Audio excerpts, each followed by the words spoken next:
जय हिंद दोस्तों। आज हम इस वीडियो में बात करने वाले हैं क्रिप्स मिशन के बारे में।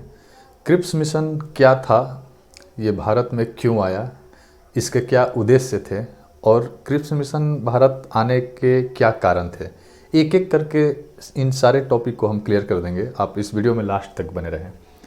सबसे पहले देखिए, क्रिप्स मिशन भारत में आता कब है। ये 1942 में आता है भारत में।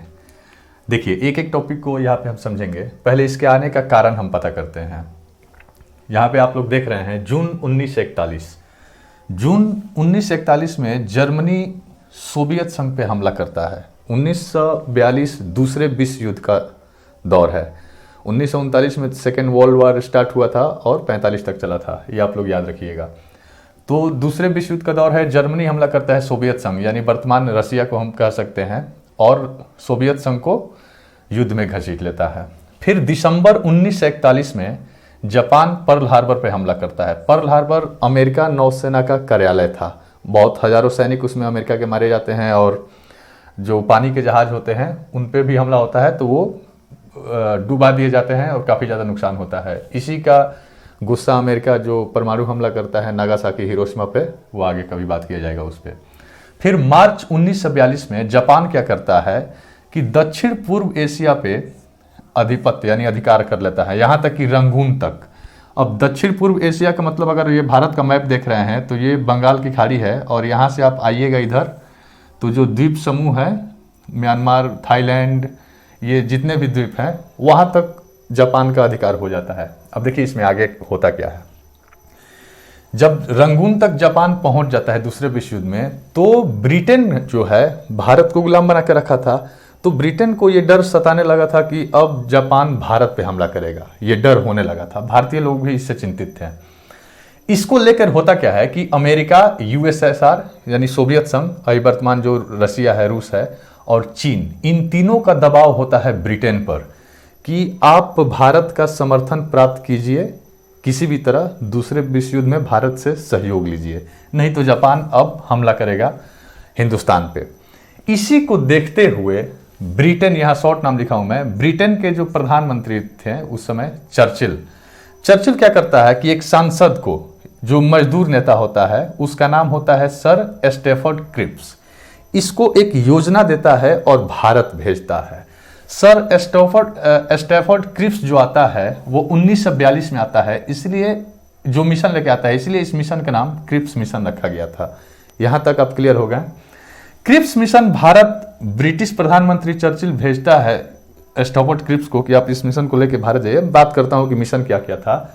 तो इसका उद्देश्य होता है कि भारत की सहभागिता दूसरे विश्व युद्ध में आप प्राप्त कीजिए, यानी भारत का सहयोग प्राप्त कीजिए। इसी उद्देश्य से स्टैफर्ड क्रिप्स आता है, क्रिप्स मिशन लेके 1942 में। यहां तक क्लियर हो गया। आगे देखिए क्या होता है। क्रिप्स जब आता है, स्टैफर्ड क्रिप्स, तो वो कुछ प्रावधान लेके आता है। सबसे पहला कुछ ही प्रावधान मैं यहाँ पे लिख रखा हूं, जैसे डोमिनियन का दर्जा। डोमिनियन का दर्जा क्या होता है, इसको समझिए। मान लीजिए भारत एक कंट्री है, हमारा देश है, जो कि ब्रिटेन का गुलाम है, और यहाँ पे आप बी कर देता हूं, ये ब्रिटेन है। ब्रिटेन यहाँ गुलाम बना के रखा है इंडिया को। इस डोमिनियन का मतलब होता है कि अगर ये एक शक्तिशाली राज्य है, राज्य को यहाँ देश से संबोधित किया जाता है, ब्रिटेन एक शक्तिशाली राज्य है और हिंदुस्तान पे कब्जा किया है, तो ये कह रहा था, डोमिनियन दर्जा देने के लिए कह रहा था, इसका मतलब कि आप पूरी तरीके से आज़ाद हैं, आप अपना संविधान बनाइए, अपना नियम कानून, प्रशासन, न्यायपालिका, जो कुछ भी रखना है आप रख सकते हैं, लेकिन आपका जो राज्य प्रमुख होगा वो ब्रिटेन का जो राजा होगा वही होगा। यानी आप स्वतंत्र हैं, जो करना है कीजिए, लेकिन आपको ब्रिटेन के अधीन रहना होगा। ये होता है डोमिनियन। इस पे एक अलग से भी वीडियो बन जाएगा। हालांकि बहुत सारे प्रावधान थे। क्रिप्स मिशन में यह भी लिखा हुआ था कि प्रांतों का संघ से पृथकता का अधिकार। आपको मैं बता देना चाहता हूं कि भारत में 550 से ज्यादा देशी रियासतें थी। देशी रियासत का मतलब होता है कि रजवाड़े राज करते थे, छोटा छोटा स्टेट था।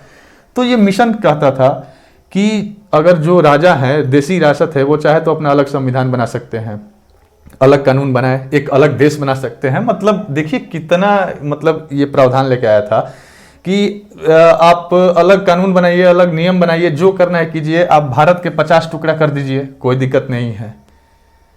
लेकिन आप युद्ध में शामिल हो जाइए। इस मिशन के तहत यही प्रावधान किया गया था। अब हिंदुस्तान के जो कांग्रेसी लीडर थे, कांग्रेस के नेता थे, वो तो एक अखंड भारत का सपना सजाए हुए थे कि हमें अखंड भारत चाहिए। हालांकि ये मिशन फेल हो गया और गांधी जी ने इसे पोस्ट डेटेड चेक करके और बाहर कर दिया था। क्रिप्स मिशन वापस चला गया था, कोई भी इनकी बात नहीं मानी गई थी।